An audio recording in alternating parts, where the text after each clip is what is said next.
Exactly.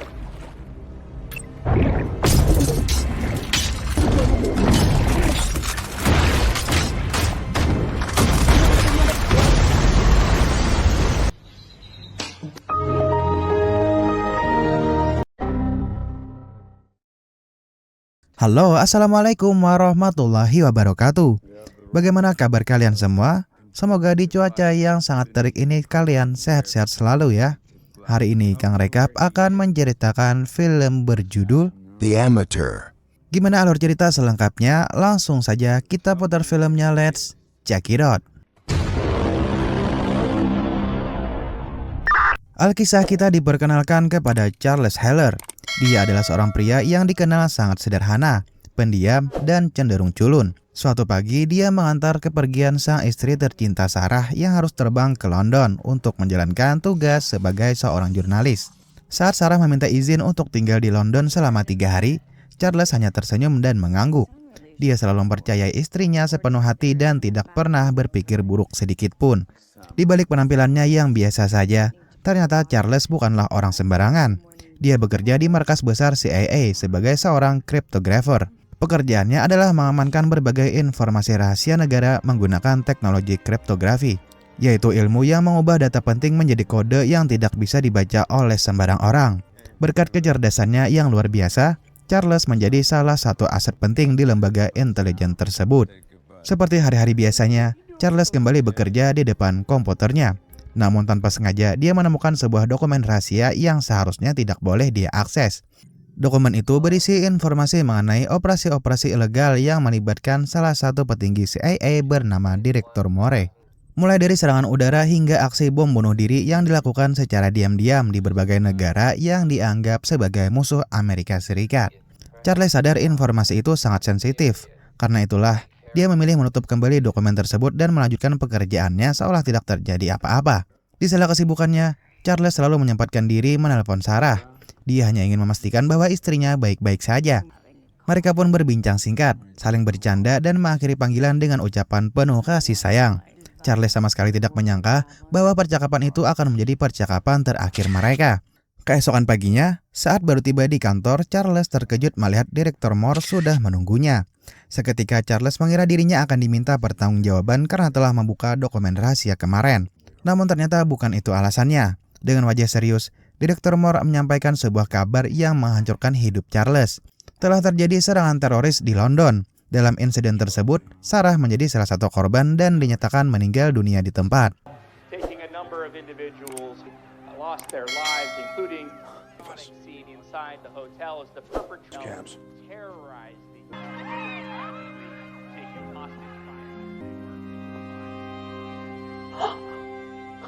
Mendengar kabar itu, dunia Charles seolah runtuh dalam sekejap. Dia pulang ke rumah dengan langkah lesu. Seluruh sudut rumah mengingatkannya pada sosok Sarah. Dia masih tidak percaya bahwa wanita yang pagi kemarin berpamitan dengan senyum kini telah tiada. Hari demi hari berlalu, tetapi rasa kehilangan itu tidak pernah berkurang. Charles terus memikirkan siapa orang-orang yang telah merenggut nyawa istrinya. Karena itu, dia kembali menemui Direktur Moore untuk menanyakan perkembangan penyelidikan. Sayangnya, jawaban yang dia terima sangat mengecewakan. Pihak CIA mengaku belum memperoleh informasi apapun mengenai identitas para pelaku. Charles hanya diminta bersabar dan menyerahkan semuanya kepada tim investigasi. Namun Charles tidak bisa tinggal diam. Mengandalkan akses yang dimilikinya sebagai pegawai CIA, dia mulai menyelidiki kasus itu secara diam-diam. Dia berhasil membuka rekaman CCTV dari lokasi kejadian. Rekaman tersebut memperlihatkan dengan jelas bagaimana 4 orang teroris memasuki gedung tempat konferensi pers berlangsung. Di dalam gedung itulah Sarah sedang menjalankan tugas jurnalistiknya. Awalnya para pelaku hanya ingin menyandera seseorang sebagai alat tawar-menawar dengan polisi. Namun keadaan berubah drastis ketika salah satu dari mereka menembak Sarah di depan umum sebagai bentuk ancaman kepada aparat keamanan. They only took Sarah because she...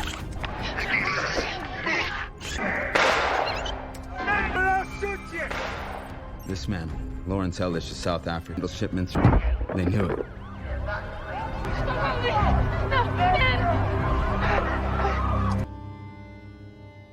Melihat rekaman itu dengan mata kepalanya sendiri, hati Charles benar-benar hancur. Charles membuat tekad bulat. Dia tidak akan berhenti sebelum semua pelaku menerima balasan yang setimpal. Dengan memanfaatkan kecerdasan serta aksesnya ke sistem CIA, Charles mulai menganalisis seluruh rekaman menggunakan teknologi kecerdasan buatan. Dia memadukan pemetaan lokasi, pencocokan suara, hingga pengenalan wajah untuk melacak identitas para pelaku. Dan hasilnya 3 orang berhasil teridentifikasi. Namun, 1 orang lainnya masih menjadi misteri. Wajahnya tertutup masker dan topi, sehingga identitasnya tidak dapat dikenali. Meski begitu, Charles yakin orang misterius itulah yang menembak Sarah, dan kemungkinan besar dialah pemimpin kelompok teroris tersebut. Charles kemudian menemui Direktur Moore dan wakilnya. Dia menjelaskan seluruh hasil penyelidikannya. Menurut analisisnya, keempat orang itu hanyalah eksekutor lapangan. Mereka bukan dalang sebenarnya, ada pihak lain yang membayar mereka untuk menciptakan kekacauan demi kepentingan politik di suatu negara. Namun respon yang diterima Charles benar-benar di luar dugaan. Direktur Moore ternyata sudah mengetahui identitas para pelaku sejak awal.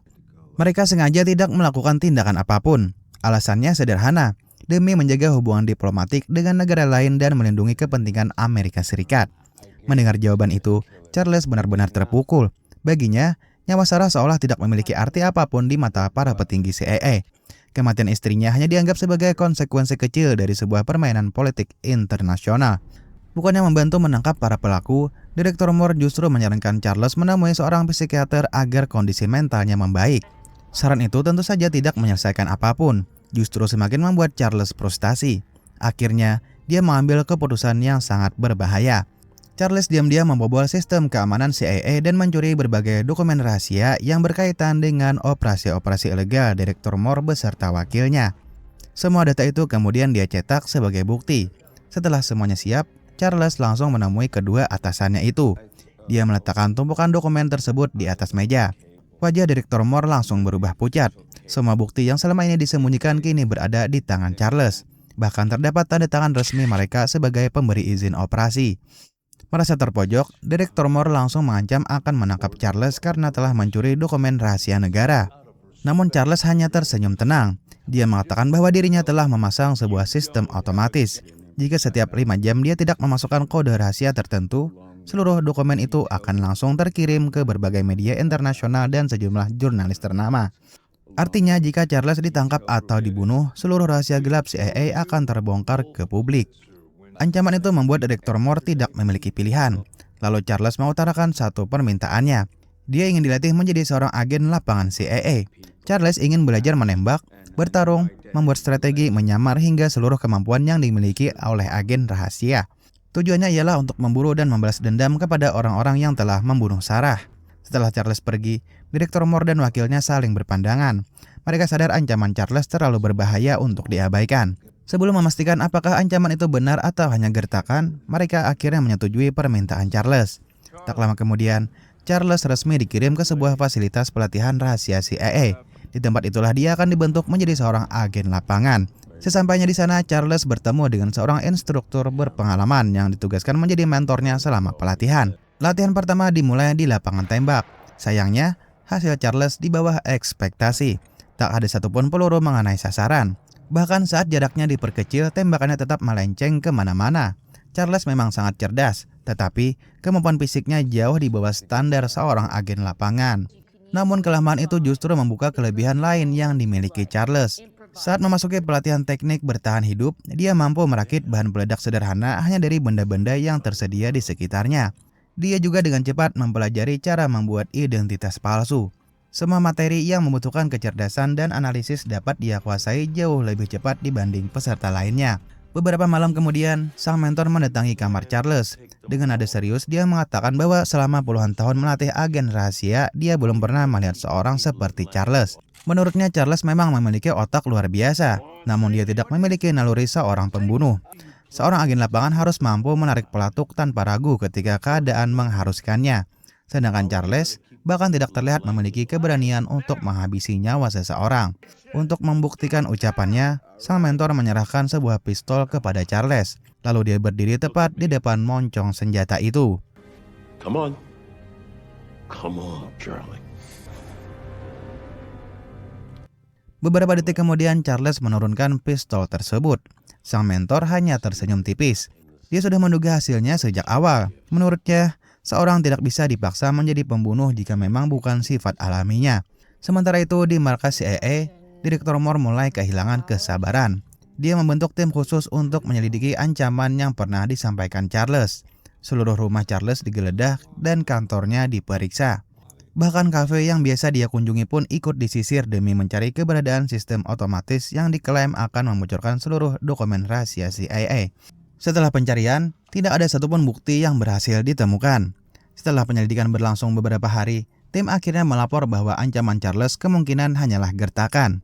Mendengar laporan itu, Direktur Moore langsung mengambil keputusan. Dia menghubungi sang mentor dan memberikan perintah singkat, yaitu menghabisi Charles malam itu juga. Namun Moore tidak mengetahui satu hal penting.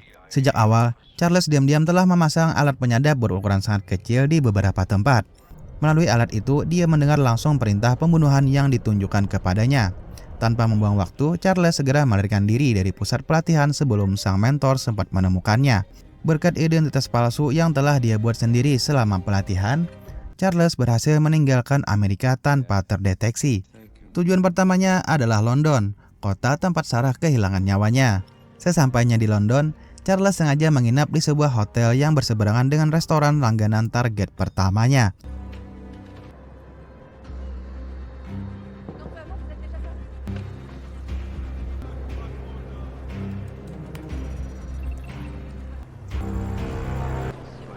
Target itu adalah seorang wanita bernama Barbara. Barbara dikenal sebagai peretas ulung yang bertugas membantu operasi kelompok teroris tersebut.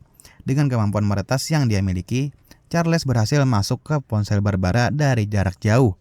Dari sana dia memperoleh alamat apartemen tempat wanita itu tinggal, lengkap dengan jadwal aktivitas hariannya. Suatu hari ketika Barbara keluar, Charles langsung menyelinap masuk ke apartemennya. Lagi-lagi kecerdasannya benar-benar terlihat. Hanya bermodal menonton video singkat mengenai cara membuka kunci pintu, Charles berhasil membobol apartemen itu dalam hitungan menit.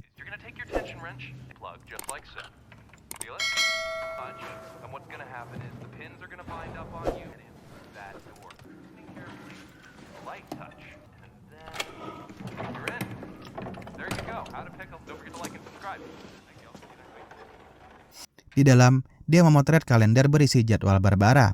Dia juga menemukan sebuah pistol yang tersimpan di dalam laci. Tak lama kemudian, Barbara pulang bersama kekasihnya. Charles pun bersembunyi sambil menggenggam pistol tersebut. Kesempatan emas berada tepat di depan mata. Dia hanya perlu menarik pelatuk dan semuanya selesai. Namun lagi-lagi, dia tidak mampu melakukannya. Tangannya kembali bergetar, dan pada akhirnya, Charles memilih pergi tanpa menembakkan satu peluru pun.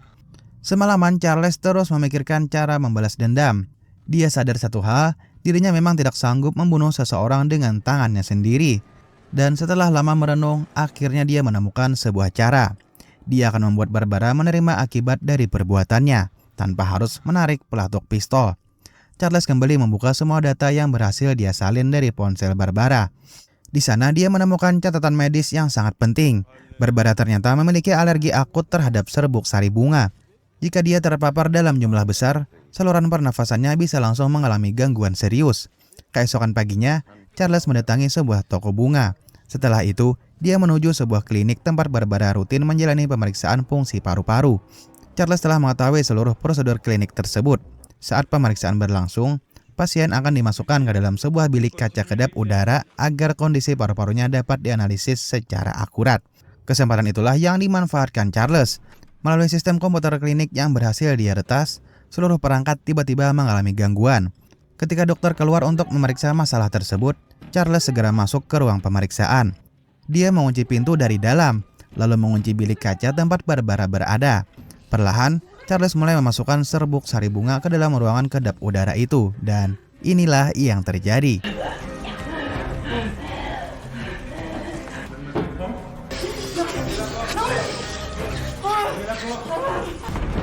Not gonna work. Open the door. I'm sorry, not until you. Why? Because you killed my wife. Tell me! Ouvrez la porte, merde! Namun pada akhirnya hati Charles kembali luluh.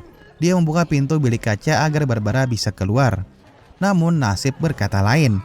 Dalam keadaan panik, Barbara berlari keluar gedung tanpa memperhatikan jalan raya. Dan beberapa detik kemudian,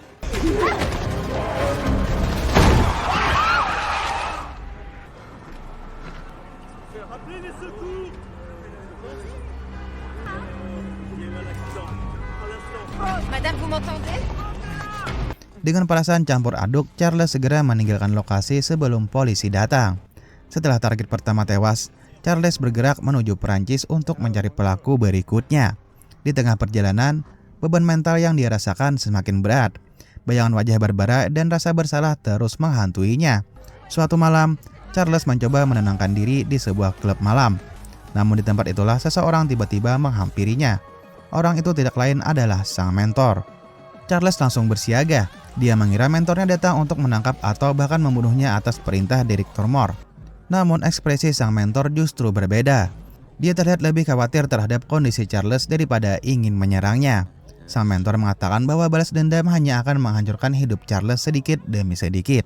Namun Charles sudah terlalu jauh melangkah dan tidak mungkin berhenti sekarang. Karena mengira mentornya akan menggagalkan misinya, Charles segera mengeluarkan alat peledak kecil hasil rakitannya sendiri.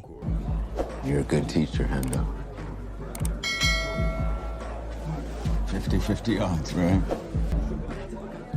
Base charge on.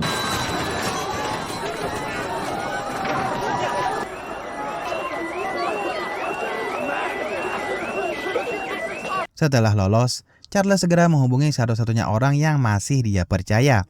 Seseorang yang selama bertahun-tahun hanya dia kenal melalui internet bernama Yuli. Yuli adalah seorang cryptographer jenius yang memiliki kemampuan setara dengan Charles. Meski belum pernah bertemu secara langsung, keduanya sudah bekerja sama memecahkan berbagai persoalan selama hampir 5 tahun. Tanpa berpikir panjang, Charles langsung terbang ke Turki untuk menemui sahabat online-nya itu. Pertemuan pertama mereka berlangsung hangat. Yuli sudah mengetahui semua yang terjadi pada Charles. Tanpa banyak bertanya, dia langsung bersedia membantu menemukan para pelaku yang tersisa. Yuli mulai menelusuri seluruh jejak digital para pelaku, sementara Charles mempelajari kembali seluruh data yang berhasil dia kumpulkan dari Barbara. Tak butuh waktu lama, mereka menemukan identitas target kedua. Pria itu bernama Miska. Berbeda dengan Barbara, Miska lebih sering bertugas sebagai eksekutor lapangan. Dia juga memiliki kebiasaan pergi ke berbagai negara bersama kekasihnya. Dan tanpa sadar, kekasih Miska sering mengunggah foto-foto liburan mereka ke media sosial. Dari situlah Yuli berhasil melacak lokasi terbaru Miska. Saat itu dia diketahui sedang berada di Madrid, Spanyol. Charles dan Yuli segera berangkat ke sana. Begitu tiba, mereka mulai mengawasi hotel tempat Miska menginap. Melalui kamera CCTV dan berbagai perangkat yang berhasil mereka retas, keduanya mempelajari rutinitas target secara rinci. Mereka kemudian menemukan satu kebiasaan yang sangat menarik. Setiap pagi, Miska selalu berenang di sebuah kolam kaca mewah yang menghubungkan dua gedung hotel. Kolam tersebut menggantung di ketinggian puluhan meter dan mampu menampung ratusan ton air. Melihat konstruksi kolam itu, Charles langsung memiliki sebuah ide. Dia pun mempelajari struktur kolam secara detail. Ternyata kolam kaca tersebut terdiri dari 3 lapisan kaca dengan ruang bertekanan udara di antaranya. Sistem itu berfungsi menjaga kekuatan kaca agar mampu menahan beban air yang sangat besar. Charles kemudian menyusup ke ruang mesin dan mencuri regulator tekanan udara yang mengendalikan sistem tersebut. Dengan keahlian yang diperolehnya selama pelatihan CIA, dia mengubah pengaturan tekanan tanpa menimbulkan kecurigaan. Keesokan harinya, saat Miska sedang berenang seorang diri, Charles muncul di tepi kolam. Miska pun langsung mengenali wajah Charles. Dia sadar pria di hadapannya adalah suami wanita yang telah tewas dalam aksi mereka di London. Dan inilah yang terjadi. Head. She was terrified. Find him. This is a joke, I don't get. Remote that controls a device that's been decompressing the air between the sheets of glass beneath you.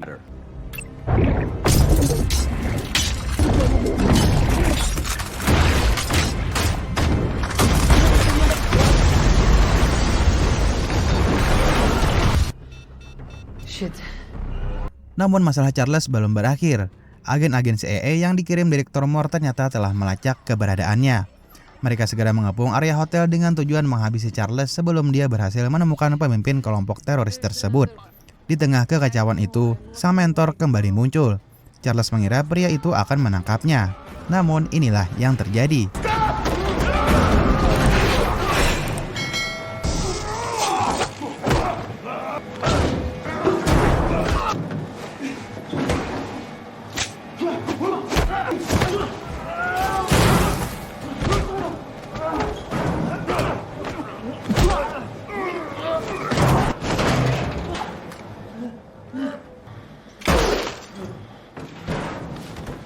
You've got to go. Right now. Di markas CIA, Direktur Moore terus memantau rekaman CCTV dari hotel tersebut.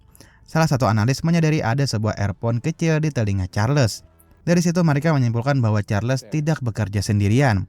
Ada seseorang yang terus membantunya dari kejauhan. Mereka kemudian melacak seluruh komunikasi digital Charles. Tak lama kemudian, nama Julie akhirnya muncul di layar monitor. Direktur Moore langsung mengirim tim pembunuh ke Turki untuk menghabisi Julie dan Charles sekaligus. Malam itu, saat Charles dan Julie sedang beristirahat di rumah persembunyian, Person beside me.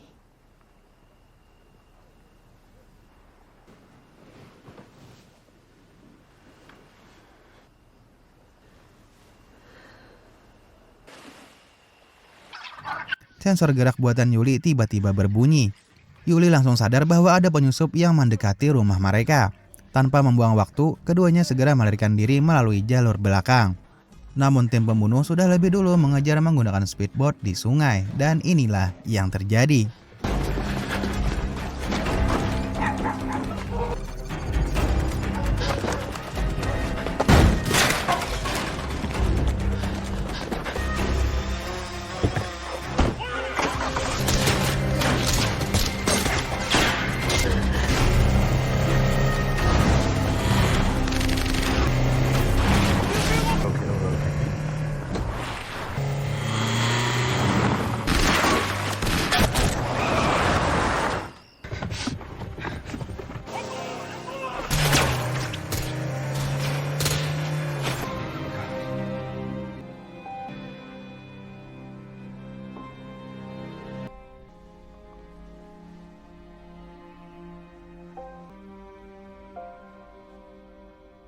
Dalam waktu singkat, Charles kembali kehilangan seseorang yang sangat berarti dalam hidupnya. Kini, dia benar-benar sendirian. Tak ada lagi orang yang bisa membantunya. Yang tersisa hanyalah kecerdasan, pengalaman, dan tekadnya untuk menuntaskan semua ini. Setelah menguburkan Julie, Charles mengambil seluruh perangkat milik sahabatnya itu. Semua itu akan menjadi senjata baru dalam melanjutkan perburuan. Dari data yang ditinggalkan Julie, Charles akhirnya menemukan jejak target ketiga. Ellis dikenal sebagai pemasok senjata ilegal bagi berbagai kelompok teroris di dunia. Charles pun segera menyusun sebuah rencana baru. Dia menyamar sebagai penjual senjata di pasar gelap dan menghubungi Ellis menggunakan identitas palsu. Umpan itu berhasil. Ellis tertarik dengan senjata yang ditawarkan Charles dan sepakat melakukan transaksi di sebuah gedung kosong di Rumania. Sebelum menuju lokasi, Charles terlebih dahulu mengacaukan sistem pelacakan CIA. Dia memanfaatkan teknologi pengenalan wajah dengan cara yang sangat cerdas. Charles mencetak wajahnya dalam berbagai sudut, kemudian menempelkannya pada beberapa orang di berbagai negara. Akibatnya, sistem pengenal wajah milik CIA mendeteksi keberadaan Charles di Berlin, Paris, Roma, bahkan beberapa kota lain secara bersamaan. Direktur Moore pun dibuat kebingungan. Sementara seluruh tim intelijen sibuk mengejar bayangan palsu, Charles sudah berada di lokasi transaksi bersama target ketiganya. Dan inilah yang terjadi.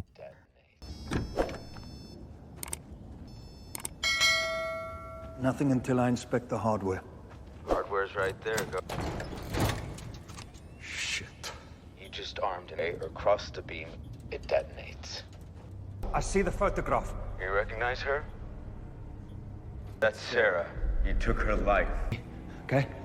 I didn't shoot her. Seperti dua target sebelumnya, dia kembali mengajukan pertanyaan yang sama. Siapa orang yang menembak Sarah? Ellis sadar dia tidak mungkin bisa meloloskan diri lagi.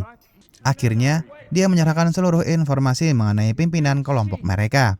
Mulai dari identitas, kebiasaan, hingga lokasi persembunyiannya. Menurut Ellis, sang pemimpin sering berpindah-pindah menggunakan kapal pribadi di wilayah perairan Rusia agar sulit dilacak oleh aparat. Charles akhirnya mendapatkan jawaban yang selama ini dia cari. Dia mengambil seluruh data tersebut lalu berjalan meninggalkan gedung. Ellis pun berteriak meminta tolong karena koper itu masih berada di tangannya. Namun Charles tidak menoleh sedikit pun, dan beberapa detik kemudian,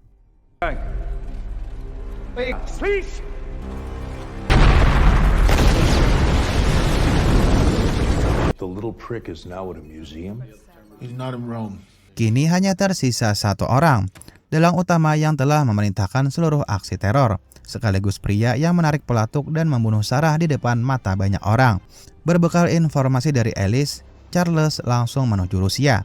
Selama berhari-hari, dia berkeliling dari satu pelabuhan ke pelabuhan lainnya, mencari kapal yang sesuai dengan informasi tersebut.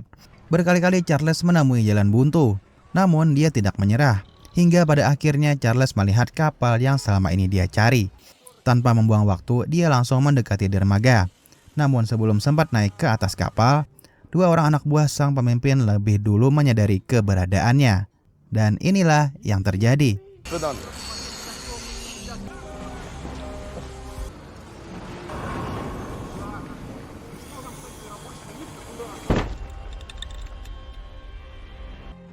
Saat membuka mata, Charles sudah berada di dalam kapal dengan kedua tangan terikat. Di hadapannya duduk seorang pria yang selama ini menjadi target utama balas dendamnya. Dia pemimpin kelompok teroris sekaligus orang yang menembak mati Sarah. Dengan tenang, pria itu mulai berbicara.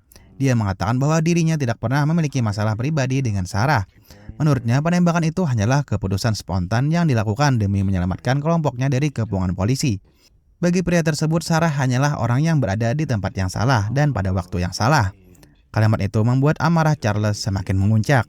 Sang pemimpin kemudian mengaku sudah mengetahui kematian 3 anak buahnya. Dia bahkan telah menyelidiki bagaimana mereka semua tewas. Setelah menganalisis setiap kejadian, dia menyimpulkan satu hal. Charles bukanlah seorang pembunuh sejati. Dia selalu membuat keadaan memaksa korbannya mati tanpa benar-benar menarik pelatuk atau menusukkan pisau dengan tangannya sendiri. Karena itulah, sang pemimpin merasa Charles tidak akan mampu membunuhnya secara langsung. Untuk membuktikan ucapannya, dia mengambil sebuah pistol. Lalu pria itu memasukkan peluru dan meletakkan senjata tersebut di hadapan Charles. Tangannya kembali bergetar, persis seperti saat latihan bersama mentornya dulu. Moncong pistol mengarah tepat ke kepala sang pemimpin.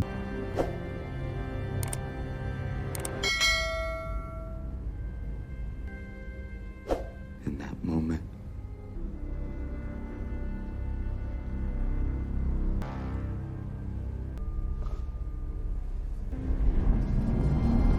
Charles memang bukan seorang pembunuh, namun yang tidak diketahui oleh mereka semua adalah sejak beberapa jam sebelumnya dia diam-diam telah meretas sistem navigasi kapal dan kapal tersebut perlahan berbelok memasuki wilayah perairan Finlandia.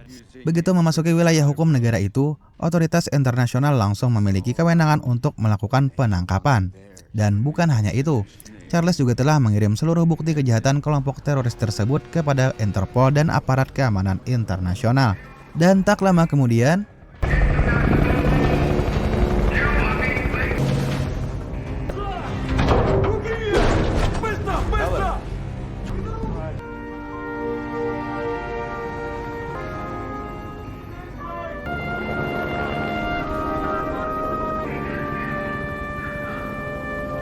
semua bukti yang dikumpulkan Charles membuat mereka tidak lagi memiliki jalan untuk melarikan diri dari hukuman.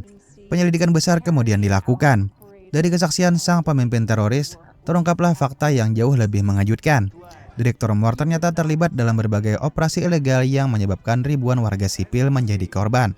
Selama bertahun-tahun, dia memanfaatkan konflik di berbagai negara demi kepentingan politik dan kekuasaan. Berkat bukti yang dikumpulkan Charles, Direktur Moore beserta orang-orang yang terlibat akhirnya ditangkap dan diproses secara hukum. Setelah semuanya berakhir, Charles kembali ke makam Sarah.